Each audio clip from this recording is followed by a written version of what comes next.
እንዲህ የሚጋ ፓስታው ራሱ እንደዚህ ያዘኝ ማለት እንደዚህ ያስቸግራል። እዛ ነው ወፈፍራም ፓስታ ነው፣ ግን ጉርሻ ደስ ይላል። ወደድሽው? ሁሉም ነገር ላይ እንዲህ ነኝ።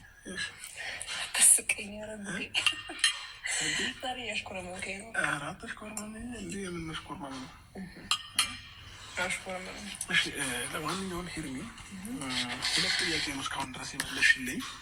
ሁለት ጥያቄ ብቻ ማለት ነው። ከዚህ ሁሉ ጥያቄ ሁለት ጥያቄ ይቀርሻል። አብርሃምን በ3 ወይም በ4 ቃል ግለጪው ብትባይ ምን ብለሽ ትገልጪዋለሽ? መቼ ተጨነቀ? በ3 ወይም በ4 ቃል ይህን ጉድ ይፈራ። ምን ብለሽ ትገልጪዋለሽ? ጀመር አንተ መግለጽ አልችልም። እንኳን ቃላት ቆጥበህብኝ። እንዴት በ3 ቃል በ4 ቃል ትጠራለህ? እንጃ። ቃላት አሳነስንብሽ? አጨምር ላድርግበት ነው። ለእኔ ያለሽን ፍቅር እዚህ ጋር እኔ ብቻ ነኝ ያለሁት ማንም ነገር እንደምታዩ። ስለዚህ ከዚህ በፊት ለመናገር ታፍሪያለሽ ምናምን። አሁን ግን በነፃነት ለእኔ ያለሽን ስሜት በደንብ ተናገሪ። እሺ፣ ውሃ ልጠጣ እንዳያንቀኝ። እሺ፣ በመጀመሪያ የእውነቴን ነው የምልክ። አንተን ስላፈቀርኩክ፣ አንተን ስለወደድኩክ፣ ከአንተ ጋር ጊዜ በማሳልፈው ነገር በህይወቴ በጣም ደስተኛ ነኝ። ገባክ? እንኳንም ይሄንን ነገር አሳለፍኩት፣ እንኳንም ማወቅኩክ የምልህ ሰው ነክ። ከዛ ባለፈ ደግሞ የኔ ውድ፣ የኔ ፍቅር፣ የኔ መልካም ሰው፣ በጣም ትዕግስተኛ፣ በጣም ብልህ፣ በጣም የስራ ሰው፣ ቤተሰቦችን አክባሪ አብርሃም ማለት የምሬን ነው፣ ከልቤ ነው የምልክ ይሄንን ነገር። እና እንዴት ነው ከልጅነቴ ጀምሮ እንደዚህ አይነት ወንድ ባገኝ እምለው አይነት ሰው ነክ። ከልጅነት ጀምሮ ስለ ወንድ ታውቂያለሽ? በጣም እንደዛ አይደለም፣ ጥላቶች ናቸው፣ እንደዛ ሳይሆን ህፃንም ሆነክ አንዳንድ ጊዜ አሁን የኔ አባት በጣም ጀግና አባት ነው።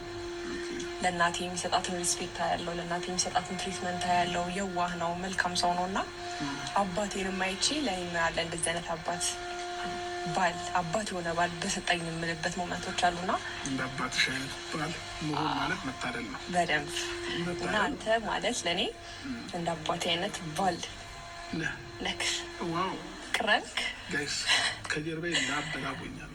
አይዞን ናምልክ ፈልጌ ነው ጠቃልስ አደረግልን። በጣም ነው ማፈቅርህ፣ በጣም ነው ማከብርህ፣ በጣም ነው የምወድህ።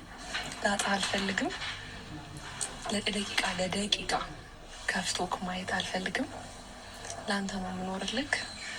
ገባ? ኤቭሪ ሞመንቶችን አንተን እያሰብኩ ሁሉም ነገር የሆነ ነገር ሳስብ የሆነ ነገር ስኬትም የሆነ ነገርም ሲኖር ከአንተ ጋር ነው ሁሉም ነገር ማስበው። እና በጣም በጣም ወድሃለሁ፣ በጣም አፈቅርሃለሁ።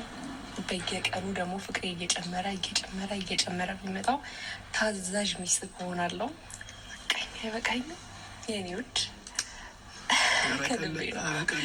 ከልቤ ነው። በተለይ ከአንተ ጋር ጊዜ ሳሳልፍ በጣም በህይወቴ ደስተኛና ህይወቴ እንደወደው ነው የምታደርገኝ።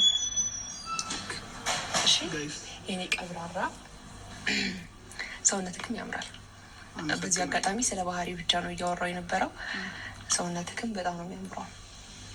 ወንዳ ወንድ ነክ፣ ቀብራራ። ኧረ በቃኝ በመቤቴ እያልክ ነው። እንደዚህ አይነት ሰው ነክ። ሌላ ጥያቄ አለ? እሺ፣ ግን ደግሞ እኔም ጥያቄ አለ። አይቻሉ መድረኩ ለእኔ ነው የተፈቀደው፣ ግን ቀለል ያለ ጥያቄ ከሆነ እሺ። ቀለል ያለ ጥያቄ ነው።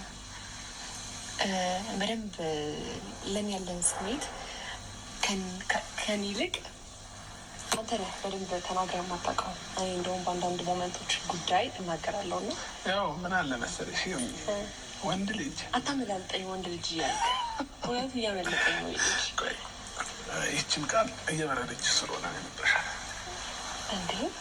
ጋርና